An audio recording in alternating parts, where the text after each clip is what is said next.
Hello, first graders! It is time for our art project that goes with our science project this week. Please, before you move on, make sure you pause the video to make sure that you have your white paper and your black paper. They were probably paper clipped together. You need a glue stick, no scissors, but you do need crayons. Specifically, you need colors that match your sunrise or your sunset. Remember in the video that you should have watched last time that a sunrise, come on crayons, a sunrise has, the sky was like a light blue. I don't think I have a baby blue here, so I might have to do just a regular blue. There was definitely yellows, oranges. That would be for the sunrise, maybe even kind of a pinky color. Now the sunset did not have that blue sky, if you remember. The sunset, the whole sky was it was darker. So it was more of like maybe more purpley. I might have to do red. I know for sure there was like dark orange, light orange, some yellows. So the sunrise had more pink, orange, yellow, blue. The sunset had more of a purple, red, orange, yellow. And I don't believe I need any of the rest of these colors. Maybe some white. You can leave a little bit of white in the sunrise. So like I said before, you need to decide, are you doing a sunrise or are you doing a sunset, and pick your colors. So go ahead and pause the video now till you have all your colors and you've decided if you're doing sunrise, sunset. I will do a little bit of both just to show you. So I'll do two different pictures, so I'll be doing a lot of pausing of my own video here. For those of you that are doing a sunrise, or even if you're doing a sunset, I know for sure that the bottom, kind of near where, if you leave the black paper on top here, the bottom next to the sun was yellow. So you kind of want to start with a yellow, and I'm going to kind of do it in a round shape here. Okay, and I know that this isn't stuck on. I'm just kind of using it there because we're actually going to rip the black paper. So a lot of it will be covered. Just make sure it sticks above the black paper. I believe the next color was sort of an orange, and I just really want to get my crayon on its side and just kind of do some shading. Some shading right around, and everything was sort of a round shape. So you kind of want to do a rainbow, like a big, thick rainbow shape. And you don't have to go all the way down to the bottom of the paper because we are going to be covering it up a little bit.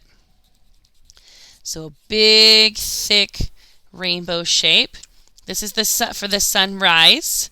Keep in mind, if you're trying to do sunset, maybe wait a second and I will show you more of a sunset. I believe the next color that I remember seeing is this orangey kind of color started fading a little bit into a lighter pink. We do want to get all the way to the edges though. Notice how I'm not using my crayon straight up and down. If you do that, there will be lots of crayon lines. If you hold your crayon flat on its side, even if you have a crayon that doesn't have a skin on it, doesn't have a paper on it, that's even better. You hold it flat on its side as much as you can. So you might have to peel your crayons if your parents will let you do that. And just keep doing a rainbow shape because all the light is coming off of the sun here. So it's going out, out, out. And then for the sunrise, my last color was the sky was blue. And remember, I'm not coloring with the tip. I'm putting my crayon on the side, and we still want our sky to be kind of a rainbow shape. So as I'm coloring, I'm still trying to do a rainbow shape. Okay, and if you have it on the side, especially if your crayon's peeled, it'll actually go faster. So there is my sunrise. Okay.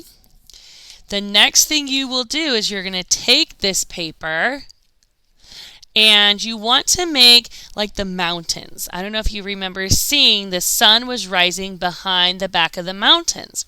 So we're going to take this paper and we're just going to rip mountains all the way down. You don't want to make it shorter. You don't want to make this paper shorter.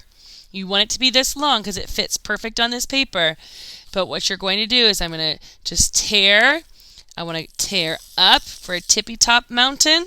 And I can just put this extra piece aside. And then I'm going to tear down. So I like to hold my paper here. And you can kind of wiggle it. Tear down. Then I change it. And I want to tear up. And the cool part is it's going to be all kind of crazy and bumpy. But that's how mountains are, right? Tear down. Then switch it, tear up. So you want your mountains to go up, down, up, down. That's still flat. I'm pretty sure mountains aren't perfectly flat like that. So I'm going to tear down. So now it's okay to have it flat on the edges here and here. But at the top we want a mountain scene. So I'm going to set it here. Uh-oh. I didn't color down far enough right here. So I want to move it. Get my yellow.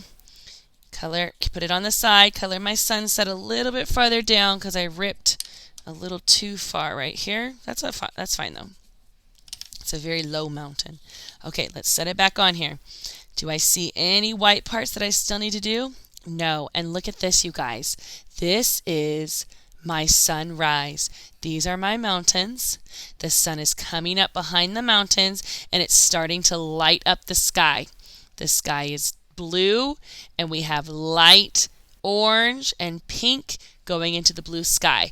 This is my sunrise. So you're going to take your glue and you want to glue these mountains on.